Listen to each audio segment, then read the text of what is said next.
नमस्कार, म ईशान केव्रत। तपाईहरुलाई आजको कक्षामा स्वागत छ। आजको कक्षामा हामी एरिया बारेमा पढ्न गइरहेको छौं। ल आजको कक्षा सुरु गरौँ है त। आजको कक्षामा हामी क्षेत्रफल बारेमा पढ्न गइरहेको छौं। क्षेत्रफललाई अंग्रेजीमा एरिया भनेर भनिन्छ। अब सर्वप्रथम हामी क्षेत्रफल भनेको के हो भन्ने परिभाषित गर्नतर्फ लागौं है त। क्षेत्रफल भनेको कुनै पनि वस्तुको सतहले समतल सतहमा ओगटेको ठाउँलाई नै त्यो वस्तुको क्षेत्रफल भनिन्छ। मानौ यो समतल सतह हो जसलाई अंग्रेजीमा हामी प्लेन सर्फेस भन्छौं। अब यो प्लेन सर्फेस भित्र कुनै पनि वस्तुलाई राख्यौं भने मानौ मैले यहाँ एउटा ट्रायंगललाई राखे। अब जब यो ट्रायंगलले यो प्लेन सतहमा हामीले राख्यौं, यसले कति ठाउँ ओगट्यो त? यो ट्रायंगलले ओगटेको ठाउँ भनेको यति रहेको छ। यो प्लेन सर्फेसमा ट्रायंगलले यति ठाउँ ओगटेकोले यो यति ठाउँलाई यो ट्रायंगलको के भनिन्छ त? क्षेत्रफल भनिन्छ। यसलाई यो ट्रायंगलको एरिया भनिन्छ। अब यो प्लेन सर्फेसमा मानौ यो स्क्वायरले कति ठाउँ ओगटेको छ? यो सबै कसले ओगटेको ठाउँ हो त? स्क्वायरले ओगटेको ठाउँ हो। अब यो ठाउँलाई नै के भन्ने त? यो स्क्वायरको एरिया भन्ने। मानौ यसमा मैले एउटा पात राखेको छु। अब यो प्लेन सर्फेसमा यो पातले ओगटेको यो ठाउँलाई नै के भनिन्छ? यस वस्तुको एरिया भनेर भनिन्छ। कुनै पनि प्लेन सर्फेसमा अर समतल सतहमा कुनै पनि वस्तुको सतहले ओगटेको ठाउँलाई नै त्यो वस्तुको के भनिन्छ त? क्षेत्रफल भनिन्छ। अब रेगुलर अब्जेक्ट्स भनेको नियमित वस्तुहरूको क्षेत्रफल हामी कसरी निकाल्छौं त? बाइ युजिङ फर्मुला भने इरेगुलर अब्जेक्ट्स भनेको अनियमित वस्तुहरूको क्षेत्रफल हामी कसरी निकाल्छौं त?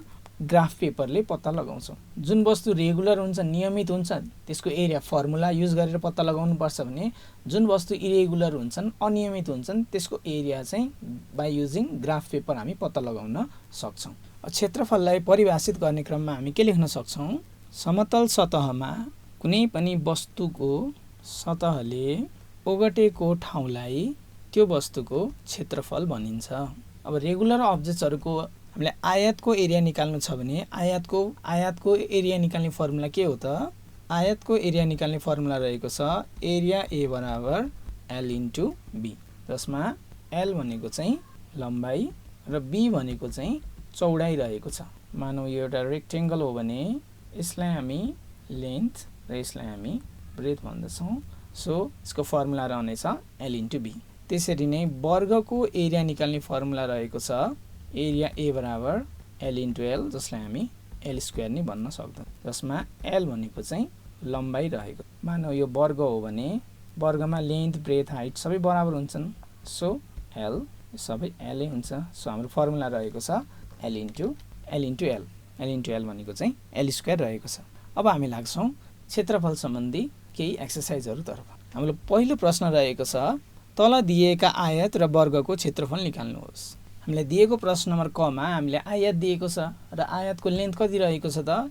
यस प्रश्नमा लेन्थ रहेको छ 8 cm अनि ब्रेथ रहेको छ 3 cm। अब यो प्रश्नलाई सल्भ गर्दा कसरी गरिन्छ त? Let's see. सर्वप्रथम हामीले के गर्नुपर्छ? दिएको कुराहरु लेख्नुपर्छ। तसर्थ हामी के लेख्छौं? लम्बाई एल बराबर हाम्रो क्वेशनमा दिएको छ 8 cm, त्यसैगरी चौडाई हाम्रो प्रश्नमा दिएको छ बी बराबर 3 cm। अब यो आयत भएकोले आयतको क्षेत्रफल निकाल्ने फर्मुला कति हो त? क्षेत्रफल ए बराबर हाम्रो फर्मुला रहेको छ एल इन्टु बी।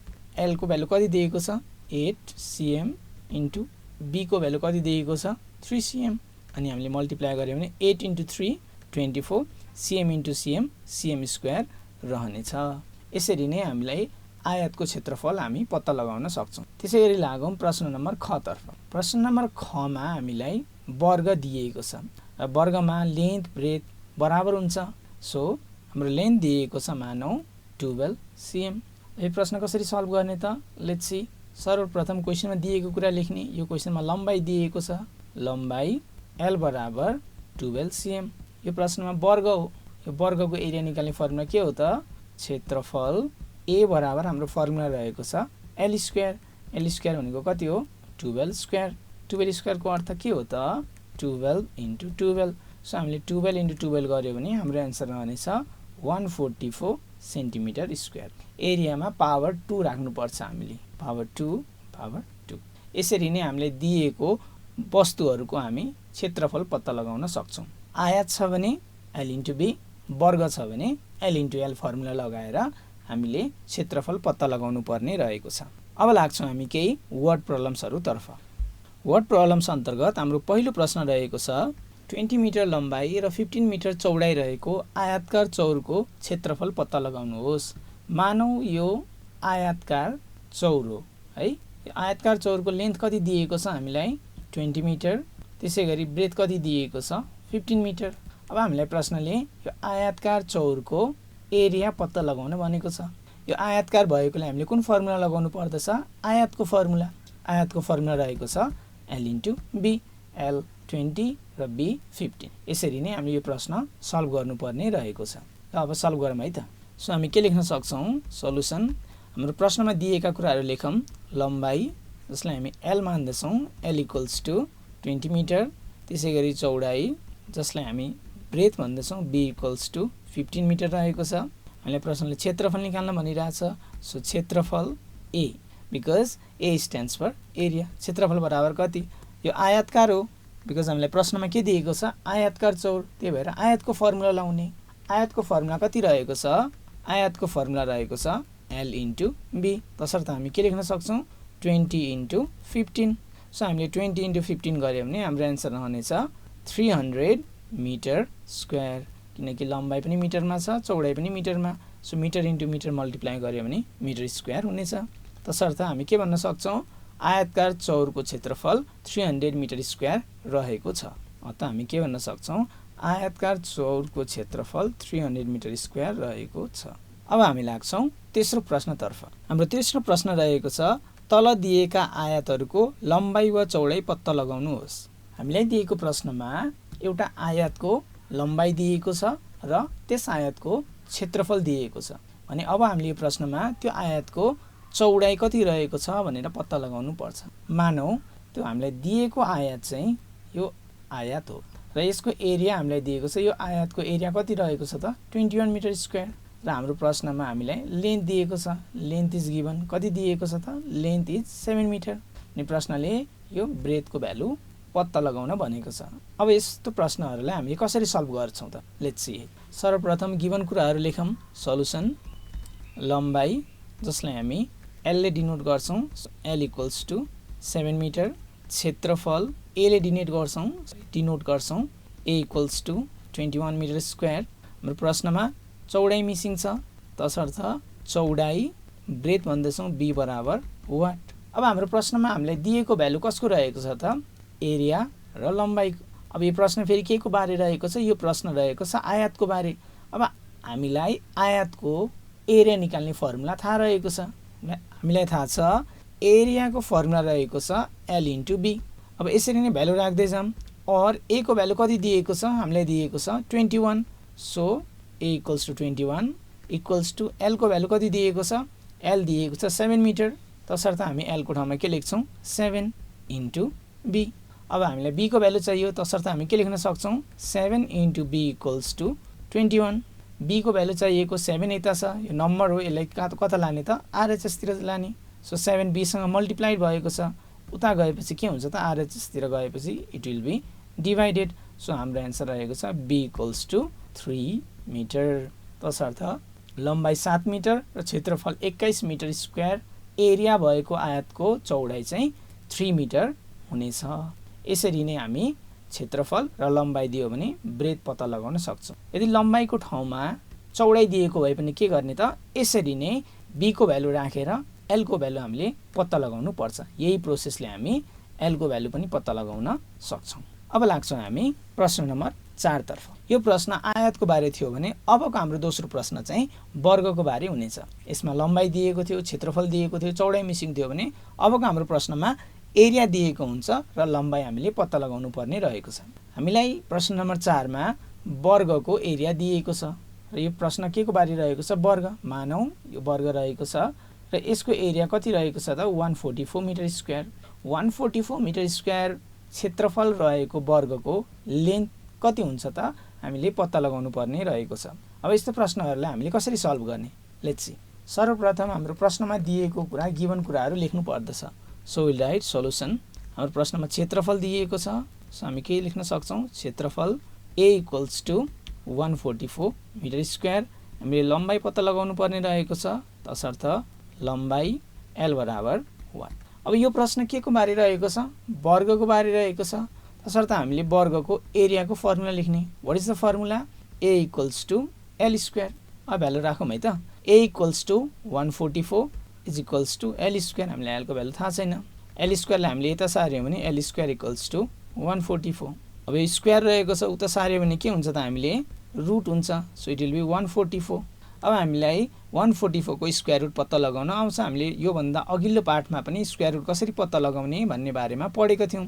सो त्यही प्रोसेसले हामी के लेख्न सक्छौँ, 144 लाई फ्याक्टराइज गर्यो भने हामी लेख्न सक्छौँ 2 into 2 into 2 into 2 into 3 into. यसलाई रफ गर्नुपर्दा हामी के गर्न सक्छौँ, 144 लाई फ्याक्टराइज गरौँ, 2 कति जा 272, 236, 218, 29, 3, 31। यसरी नै हामीले 144 लाई फ्याक्टराइज गर्नुपर्ने रहेको छ। अब हामी के बनाउनु पर्दछ त, pair. So l equals to यो रहनेछ हाम्रो 2 square into 2 square into 3 square. So it will be or l equals to 2 square 2 square 3 square. Square root काटिन्छ, so it will be 2 into 2 into 3 भनेपछि हाम्रो एन्सर रहनेछ l equals to 12 metre. 144 metre square area भएको वर्गको लम्बाइ चाहिँ 12 metre हुन्छ। यसरी नै हामीलाई यदि वर्गको एरिया दिएको छ भने यसरी नै लम्बाइ पत्ता लगाउनु पर्ने रहेको छ। अब हामी लाग्छौँ प्रश्न नम्बर 5 तर्फ, र प्रश्न नम्बर 5 मा हामीले छाया परेको भागको क्षेत्रफल पत्ता लगाउनु पर्ने रहेको छ। छाया पारिएको भाग भनेको कुन हो त, यो बीचको भागलाई नै हामी के भन्छौँ, छाया पारिएको भाग। यो छाया पारिएको भागको क्षेत्रफल पत्ता लगाउनको लागि सर्वप्रथम हामीले यहाँ भएको ठुलो रेक्टेंगल जुन रेक्टेंगल रहेको छ ABCD, यो ठुलो रेक्टेंगल ABCD को हामीले सर्वप्रथम के पत्ता लगाउनु पर्छ, एरिया। र यस रेक्टेंगल ABCD को एरिया पत्ता लगाइसकेपछि यहाँ छाया नपारिएको भाग छ। छाया नपारिएको भाग के हो त, त्यो हो हाम्रो रेक्टेंगल PQRS। त्यसपछि हामीले एरिया अफ कसको त, PQRS पत्ता लगाउने भनेको छाया नपारिएको भागको। सो ठुलो रेक्टेंगल ABCD बाट हामीले छाया नपारिएको रेक्टेंगल PQRS को एरियालाई हामीले माइनस गर्यो भने हाम्रो कसको एरिया बाँकी रहन्छ त, छाया पारिएको भागको एरिया बाँकी रहन्छ। Rectangle area of rectangle ABCD minus area of rectangle PQRS भनेर सल्भ गर्नुपर्ने रहेको छ। र यसलाई अब प्रोसेसली सल्भ गरौँ है त। सर्वप्रथम हामी के लेख्न सक्छौँ, फर रेक्टेंगल ABCD। यो जुन हाम्रो रेक्टेंगल ABCD छ यसको लेन्थ कति रहेको छ त, लेट्स राइट लेन्थ। हामीले प्रश्नमा दिएको छ 10 cm, तसर्थ हामी लेख्न सक्छौँ length L equals to 10 cm।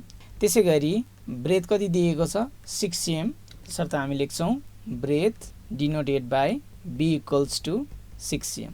अब रेक्टेंगल ABCD को एरिया पत्ता लगाऊँ है त। यो आयत भएकोले आयतको एरिया निकाल्ने फर्मुला के रहेको छ, देयरफोर एरिया, यसलाई हामी A1 मानौँ, एरिया इक्वल्स टु हाम्रो फर्मुला रहेको छ L into B। So L 10 into 6 गर्यो भने हाम्रो एरिया रहनेछ 60 सेन्टिमिटर स्क्वायर। यो भनेको ठुलो रेक्टेंगल जुन हाम्रो रेक्टेंगल ABCD छ, यो ABCD को एरिया रहेको छ। अब हामी लाग्छौँ एरिया अफ अनसाइडेड रिजनतिर।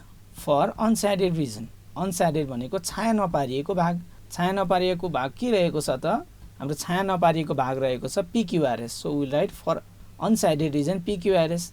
हामीले त्यहाँ पनि लेन्थ दिएको छ, लेन्थ कति रहेको छ, लेन्थ L बराबर 4 cm। त्यसै गरी ब्रेथ B बराबर कति रहेको छ, 2 cm। तसर्थ हाम्रो एरिया रहनेछ, एरिया हामी अघि A1 मान्यो भने यसलाई A2 मान्ने, A2 इक्वल्स टु यो आयत भएकोले यसको एरिया के हो, L into B। So it will be 4 into 2, that means 8 centimetre square. अब हामीले रेक्टेंगल ABCD को एरिया पत्ता लगायौँ 60 सेन्टिमिटर स्क्वायर। त्यसै गरी अनसाइडेड रिजन जुन PQRS थियो त्यसको एरिया पत्ता लगायौँ 8 सेन्टिमिटर स्क्वायर। अब यो एरिया अफ रेक्टेंगल ABCD बाट area of unshaded region PQRS गर्यो भने हाम्रो एरिया अफ साइडेड रिजन को भ्यालु आउनेछ। So let's do it. तसर्थ हामी के लेख्छौँ, therefore area of shaded region हामी के लेख्न सक्छौँ, ठुलो area A1 minus unshaded region को area A2। So it is 60 centimetre square minus 8 centimetre square भनेपछि हाम्रो एरिया रहनेछ 52 सेन्टिमिटर स्क्वायर। आजको कक्षामा हामीले एरिया बारेमा पढ्यौँ र एरिया सँगसँगै डिफ्रेन्ट वर्ड प्रब्लम्स र डिफ्रेन्ट प्रब्लम्सहरू हामीले कसरी सल्भ गर्नुपर्छ भन्ने बारेमा पढ्यौँ। अब लाग्छौँ हामी आजको गृहकार्यतर्फ। आजको गृहकार्य अन्तर्गत प्रश्न नम्बर 1 मा हामीले दिएका आयत वा वर्गको क्षेत्रफल पत्ता लगाउनु पर्नेछ बाइ युजिङ द फर्मुला। त्यसैगरी प्रश्न नम्बर 2 मा छाया परेको भागको क्षेत्रफल पत्ता लगाउनुहोस्। EFGH पत्ता लगाइसकेपछि तपाईलाई आजको कक्षा कस्तो लाग्यो?